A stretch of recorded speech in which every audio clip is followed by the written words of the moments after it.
This is your Drive Time News Blast. 30 minutes jam-packed with up-to-the-minute news from a perspective of truth, liberty, and justice every weekday. This is Monica Perez. And I'm Brad Binkley. Today's top story, impeachment hearings slated to go public next week with Ukraine chargé d'affaires. I thought the guy was the ambassador to Ukraine, but he wasn't. Bill Taylor, widely touted, of course, as the most upstanding diplomat on the face of the earth. You might remember his testimony from, well, I guess you wouldn't remember it unless you read the dozens and dozens of pages of testimony that they're dribbling out to the public that is getting sifted through and soundbited by CNN and that crowd. Fortunately, we have our own sifters and soundbiters, and Dean tweeted this little excerpt from the transcript, which just cracks me up. This is a quote, and this isn't firsthand. It's not secondhand. It's not thirdhand. Rep. Lee Zeldin, Republican from New York, said to Taylor. I guess it's not a direct quote. It's quote from the transcript, but it's not like verbatim. But if I understand this correctly, you are telling us that Tim Morrison told you that Ambassador Sondland told him that the president told Ambassador Sondland that Zelensky would have to open an investigation into Biden. That's correct, Taylor admitted. So do you have any other source that the president's goal in making this request was anything other than the New York Times? Zeldin asked. I have not talked to the president, Taylor said. I have no other information from what the president was thinking. So this is the blockbuster who's going to open the impeachment hearings publicly next week. So he also is getting his facts from the news media, just like Yovanovitch. Yovanovitch, the Yovanovitch, chick, yeah. And as we mentioned before, the Mueller report is riddled with that. Riddled with it. Read the footnotes of the Mueller report. They're more interesting than the report itself. So these deep state actors have been going behind closed doors and have been repeating stories from the media as their testimony. So, and then they're getting quoted. And then they're going to repeat it again in a public forum for this circus, this show that they're doing to try and they had the auditions. They're seeing who's going to get the best. They're going to select the best moments that they got. They got to see a live version, and they're going to put this live version of this stage play on television. And I'm interested to see how closely the parts that they do select to put match the script from behind the scenes. What do you mean? I'm wondering if they're going to do a verbatim script.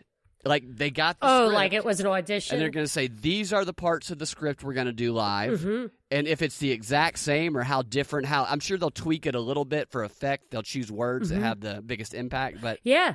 Maybe they were vetting this stuff. That's what I think they were doing. So, like, that's not something they're going to say because that's not going to stand up under any kind of questioning. Right. I think this has totally been a vetting process, and they've been selecting which one of the testimonies they're going to put. Yeah. This is the guy who's going to make the most emotional impact on the audience, and that's what this is all about. It's all about putting Bill Taylor, the star witness, and others out to just make a big PR push. And it's funny because I've been getting emails every single day and videos every day from Indivisible saying, we need you to go ahead. First of all, they're updating us on the impeachment hearings, and then they're saying we need to get you to go ahead and sign up for their massive nationwide impeachment eve event where they will all take to the streets and demand that this monster get removed from office. Now, they don't even have a date yet. So these are they call them indivisibles. They say, indivisibles, be on alert. They're just on-call activists now waiting for this shit show. Pardon my language. Yeah, that's what this guy, the lawyer for the whistleblower, was. He said he would put in his tweets the resistance. When you're ready, I'm going to read you a tweet from this guy. Yeah, go ahead. Whistleblower. Oh, the whistleblower lawyer, I thought from the beginning was going to be the story, and there's two of them. One is Bakaj, who someone accused Adam Schiff of telling the whistleblower. The whistleblower came forward before he filed a report and talked to Adam Schiff. This is a rumor that's addressed like in the New York Times. So it's surfaced, and this guy, Mark Zaid, has actually addressed it as well. But that Schiff told the whistleblower to get a lawyer and file the report, supposedly. And that he did get the lawyer, this Bakaj guy, this NSA insider I've talked about before.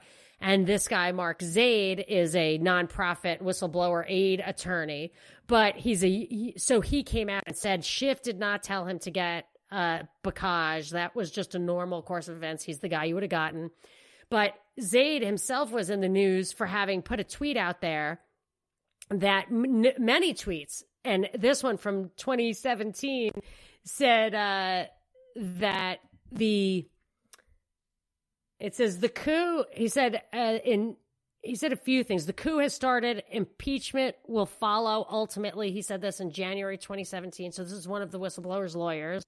Then in July 2017, he said I think he tweeted, quote, I predict at CNN, so it's a tweet, will play a key role in at real Donald Trump not finishing out his full term as president.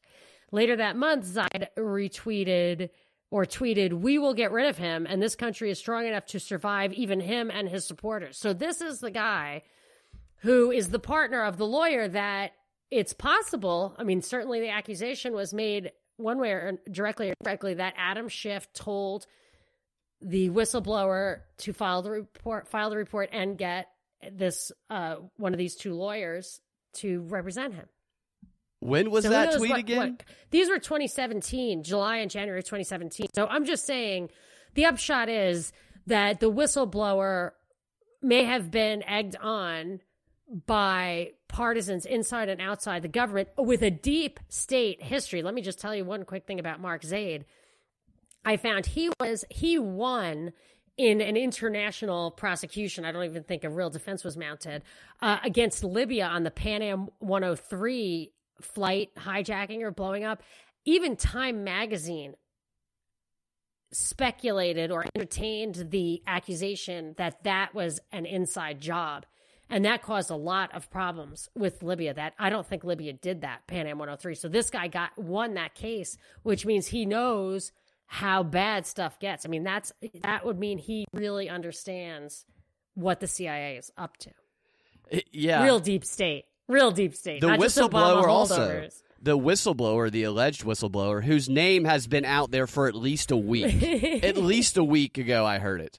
And he also has some past controversy where he was, quote, attacked by Trump supporters in the past for being the leaker. He was accused of being the leaker.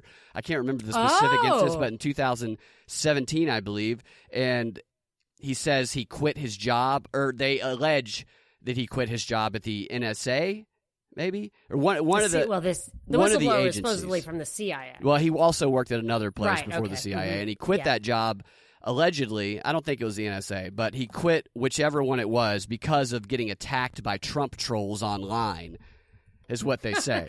He would quit his job because just get offline. Right, and then go work for the CIA. Why go work for the CIA if you're going to do that? Like this whole whistleblower thing, it is baffling to me because we talked about yesterday that if his name were out there, he would be a lot safer than it not being out there. But I guess they would have to confront the fact that he worked underneath Biden. He was the Ukrainian expert while this was going on. And this was what brings Rand Paul into the news, who there was something trending the other day on Twitter as a top trend, and it was hashtag Red Paul because progressives were Russian. Calling him Russian, I guess, because he wants the whistleblower's name to be said by the media. He's telling them to do their job, and yesterday he blocked the Senate push to protect the whistleblower. And during an interview, he was talking about why he did that. And the reason he did that is because he laid out the whistleblower was working with Biden while this was going on. He worked closely with Biden. He's an expert on Ukraine or whatever, and he is a expert witness into the Biden corruption. And he needs to testify for the Biden corruption. I heard Rand say that, And he's exactly right about that. And I was thinking about that. This is so interesting. I wonder if this further confuses or causes for recusal that this guy would testify in a corruption investigation against Biden. You know what I mean? Him being the whistleblower might neutralize him with respect to being a witness against Biden. He has to recuse himself because he's a whistleblower. I know you can't. You can't recuse yourself argument, as a witness. I'm not saying you can recuse yourself as a witness, but he could be discredited as a witness Right. in the Biden investigation, if they put him up and said, or he could take the fifth and say, whatever. I really don't know. But I'm just saying it's kind of a coincidence that he might be a material witness in the corruption at issue in this case. Yeah, absolutely. Yeah, he plays two roles in the same case. That's weird to me. Right. That's very weird. It's almost like you don't want him to testify, kind of like you're saying. I was thinking about that, and there's a lot of questions, like what did he know? And Rand brought some of this up too. What did he know about what was going on? And what did he know about has he communicated with Biden prior to being the whistleblower? Did Biden instruct this whistleblower to interfere in the 2020 election by attacking his political opponent? Does this sound like a familiar theme? Oh, that's funny. Well, he did talk to Schiff before he did his IG report. Did he talk to Biden? And these are his lawyers who are clearly partisan. Okay, interesting. That's what to look out for, and that he should definitely have his name is out there, but he should be interviewed, just as the Biden should, and the Republicans are considering whether or not to call the Bidens as a witness when this whole charade goes on. I'm not ready to say whistleblowers should be outed. I'm not saying all the whistleblowers should be outed. I'm saying that this guy's name is already out there, and he should be a witness. I can see the ambiguity in this argument. So I want to give an update on the case of the Mormons being killed in Mexico. A couple of things came to my attention. One thing that outraged me was that Tom Cotton, a senator from Arkansas, said yesterday, I think I have the quote written down. He said, if Mexico can't protect American citizens in Mexico, we may have to take matters into our own hands. And then he goes on to say how the Special Operations Forces took out Osama bin Laden, they took out al-Baghdadi, and this kind of stuff is happening just across the border in Mexico. It wouldn't take long for them to get in and out, that kind of thing. And first of all, I would say last I heard of this family being interviewed, they said that they were dual citizens of America and Mexico. And I will just, there's a lot of things wrong with what Cotton's saying there. But one thing is, if America says that they will go into other countries to enforce laws on behalf of their citizens who are traveling abroad, other countries should not allow Americans to travel into their country because it is a risk to their sovereignty. So there's a real problem with that. And I have a huge problem with I actually found all the contradictions Tom Cotton himself brings out, which are the contradictions inherent in this, which is, so that's a total violation of the sovereignty of another country. To go in there, our people don't need to go there. You travel at your own risk, which is why we have travel advisories sometimes.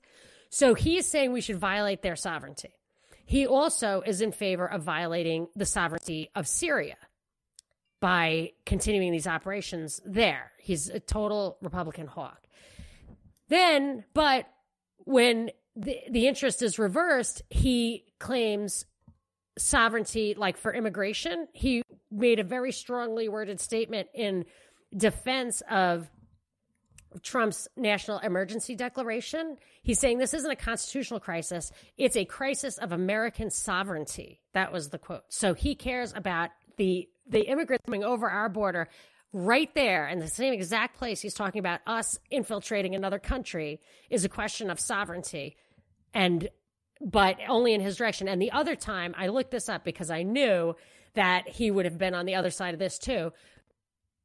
Obama put up this phrase, territorial integrity, that Russia went into Crimea, had almost a unanimous vote to join Russia over Ukraine. Crimea did. Almost unanimous. Probably everybody works at the base there. I don't know. But they decided to go.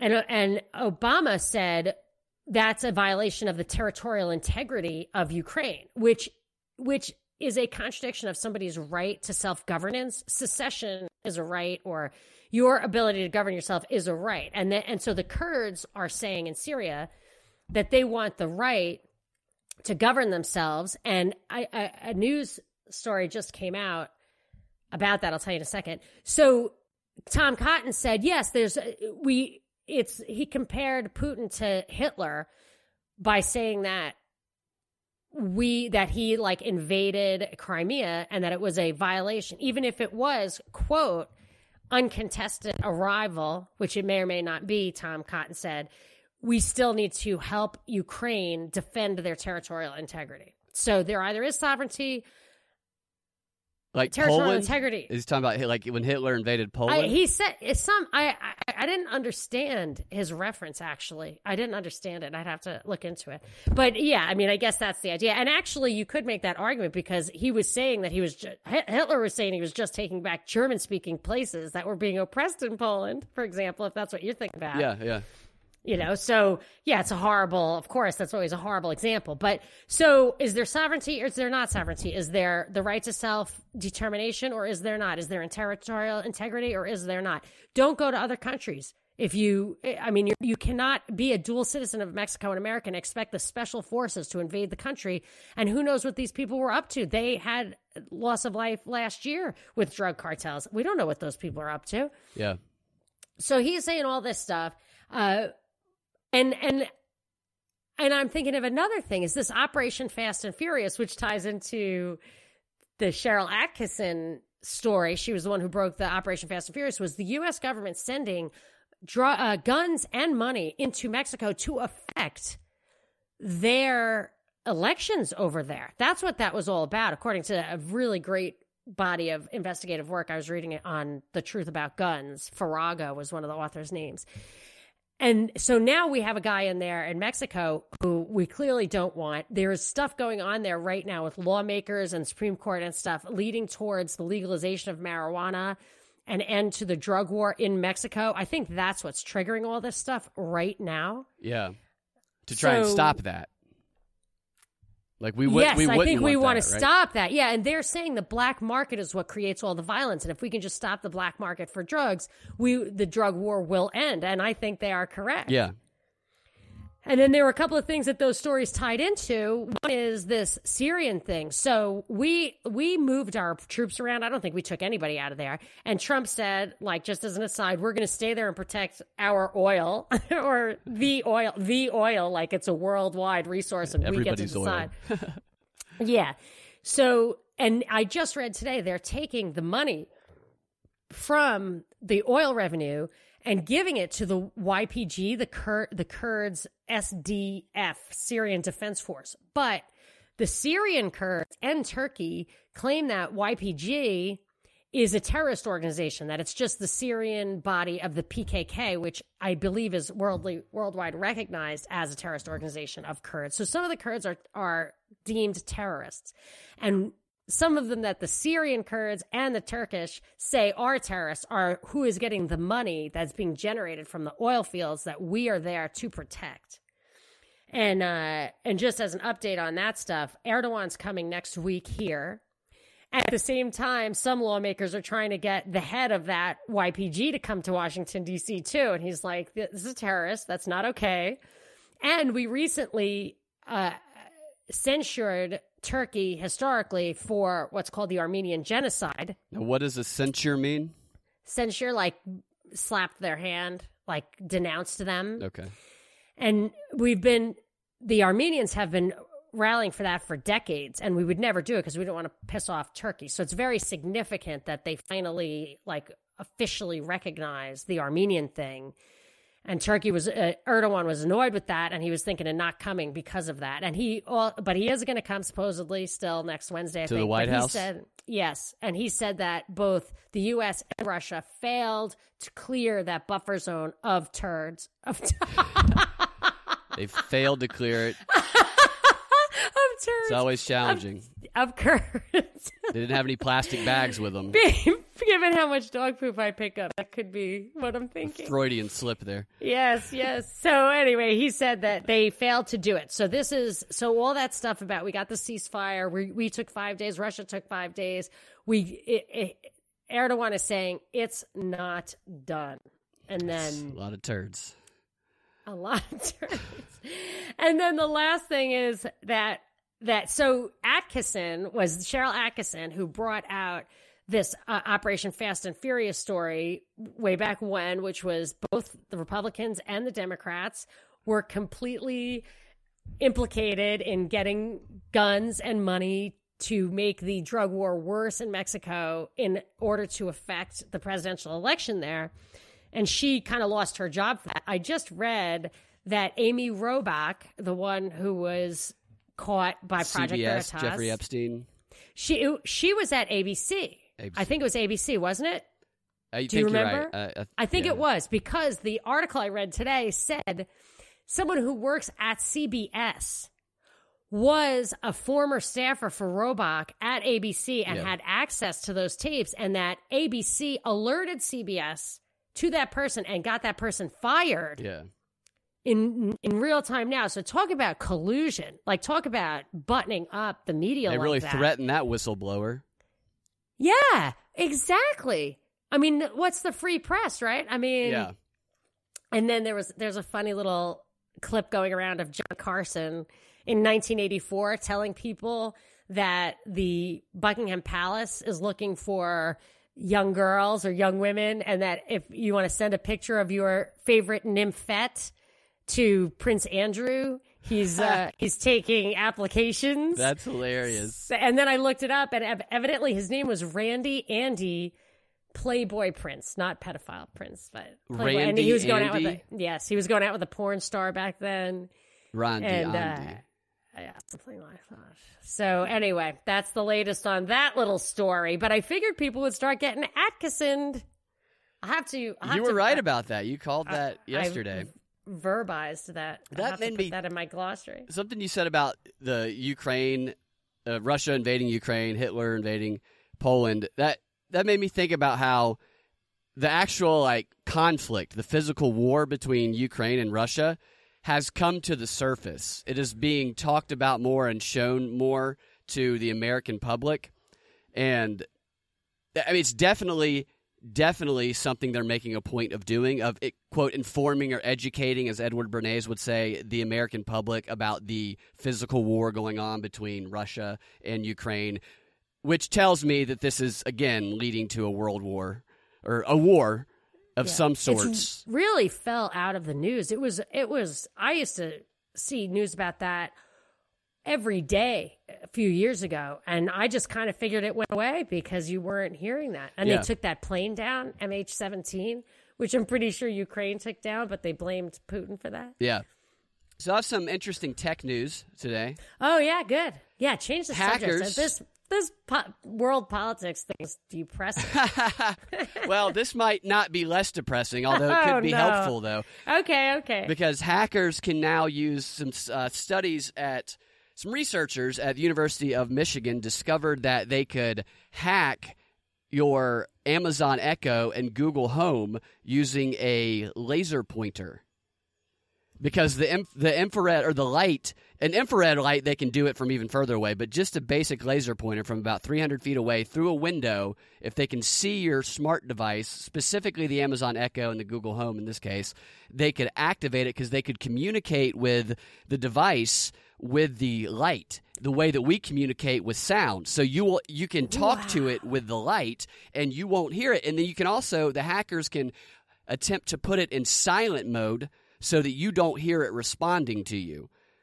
So all you would realize see, it's on. Yeah, all you would see is a blue laser pointer trying to hit the microphone with it in order to do that. And yeah, so from 300 feet away through a window, I think the takeaway here is don't put your smart devices in sight through your window outside, because then they could be hacked and people could, there's a million ways to hack these things, but that's a new one. That's definitely a new one, because we can all go get laser pointers, We can all go sit around trying to... I don't think I could figure out how to hack it, even if I had a laser. It's pretty interesting the way the article describes it. Yeah. Another interesting tech story, which this one I find more funny and stupid, but there's been there's a new movie coming out. There's a couple angles to this movie. It's a Vietnam movie that I think features the war dogs, the dogs that, have the hero dog. Oh, yeah. Like Max. Yeah. Max is a movie my son loves. And war dog. They have cast, not the lead in this, but after searching long and hard, going through a lot of actors, and I've done this process. I've been on 4 or 5 auditions, had it narrowed down to me and one other person, and there's a long process. They go to search for the right actor.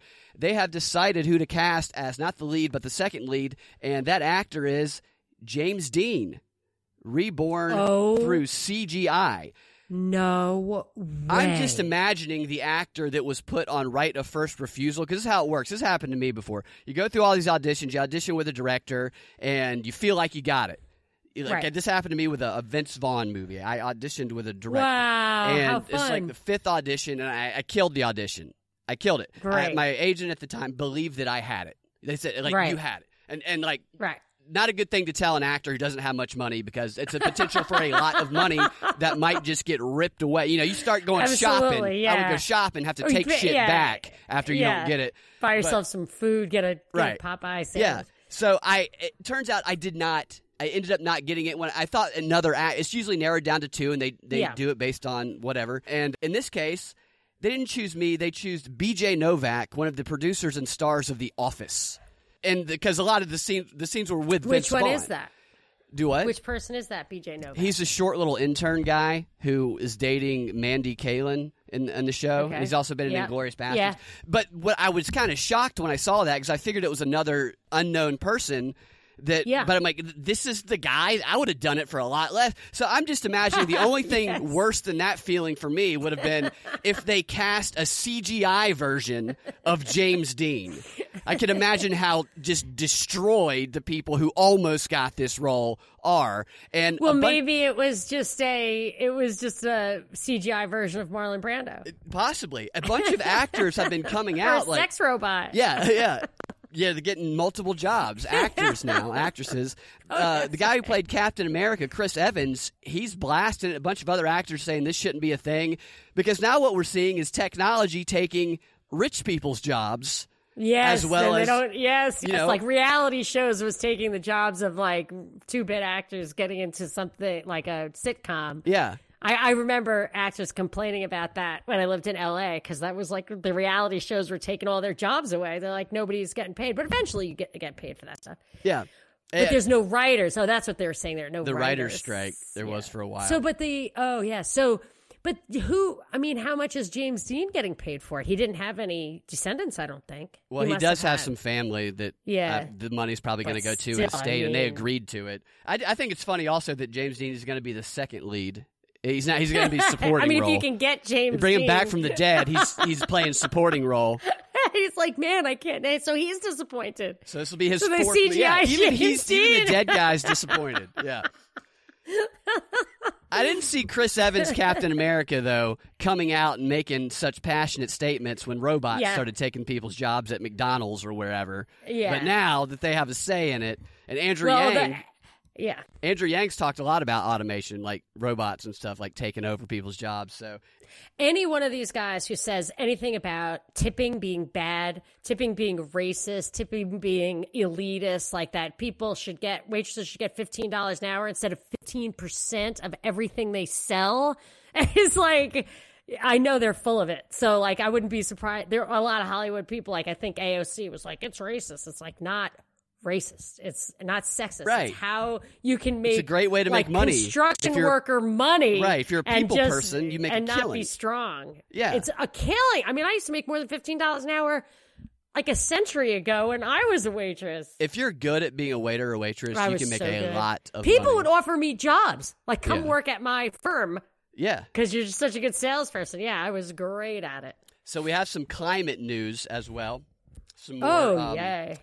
Not depressing, or maybe climate depressing news. But, no, it's people are psychosis inducing. I'm sure. Yeah, I'm sure. Whatever. Yeah. Italy has become the first country to make studying climate change in public schools compulsory. And, like evolution? Are we going to have a? Is it Brown v. Board of Education moment? They're making it the central focus of their entire education program. And denial will be a crime, I'm sure. Oh, yeah, definitely. Targeting children with this climate movement. Yeah. This is really the ultimate targeting children with the climate movement. And they're saying starting next school year, the schools will be required to dedicate 33 hours per year, almost 1 hour per school week, to discussing the challenges of climate change. That's sick. Yeah, I know. And they're not just doing it directly either. They're using a method where they're going to be doing sustainability lessons will be worked into several traditional subjects, including geography, math, and physics, cronyism. like you talked about. Yeah. The sustainable stuff is high-dollar stuff. The New Green Deal is about spending big money. Yeah. Don't be fooled. Well, I have something to say about all that. Okay, say something. I got a couple quotes I'm going to read in a second from him, but go ahead. All right, I just feel like there's this tier. I always felt like there's this tiering, T-I-E-R, of propaganda. We all know that. We've actually found Brené's quotes and stuff about that. Even just instinctively, I always noticed that there was high-level propaganda that was more sophisticated and had more limited hangouts in it, and then there's the real visceral stuff for the least discriminating consumer of media. Absolutely. But now, yeah. That's what this curriculum is. What you're saying is it starts emotional based young. They describe it. Then it gets, after it's already embedded in them, then they give them statistical stuff as they get through middle school and high school. And that is also, this target, this demo, also lends itself to, and as an example, this other thing I've noticed is that there's tiering of, so that my mother and that generation, whatever, anybody older than I am, basically, let's say, still watches Fox News, gets their news from like TV, production, timed, whatever. And it's preposterous to me. And anybody, like people in our generation, from like me to you, which is, I guess we're two different generations, but like that middle chunk, I think I'm Gen Z. Or am I Gen X? I don't know. But you're a millennial, right? Yeah, I'm on the edge of the millennial. All right. I'm a baby buster. So us, we were here for when the internet was the limited hangout. So we were there for them to like get us to sign on to telling everybody all our stuff and really opening our eyes to like how the world really works, all the information. So before the surveillance was obvious and before the censorship came down, we were there. So our entire generation, this middle generation, understands conspiracy theories and all that. Like they've seen the proof. They know the answers. I remember the Time magazine article, which I Googled, that said that Pan Am 103 had some seriously suspicious CIA fingerprints all over it. Like it's in, and I know how to find it.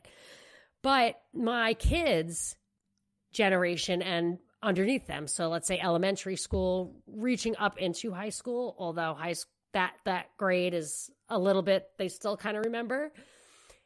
They are the post-Parkland purge.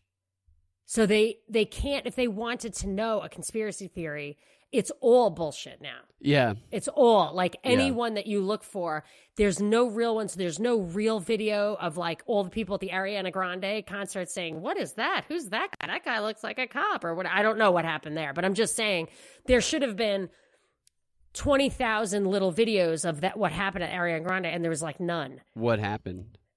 Oh, a couple of years ago in London. Remember that concert where there was like a bomb at the Ariana Grande concert in London?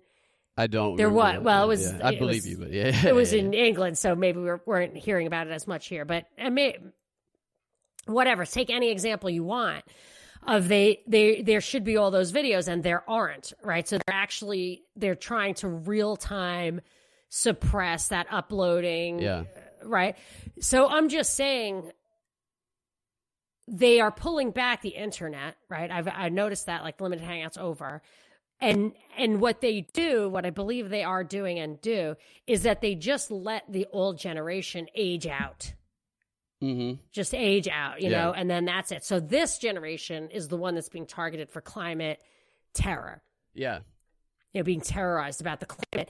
And they don't care what we think. And there's nothing we can say to those kids because they have Greta saying, you people only care about money, you sickos, we can't listen to you, don't listen to your parents. Yep. It's like that'll be part Mao. of the curriculum. It's like a Mao thing. Don't listen to your parents. Let's talk about, this is going to be a big Q&A. Let's talk about reasons your parents might not be able to accept climate truth.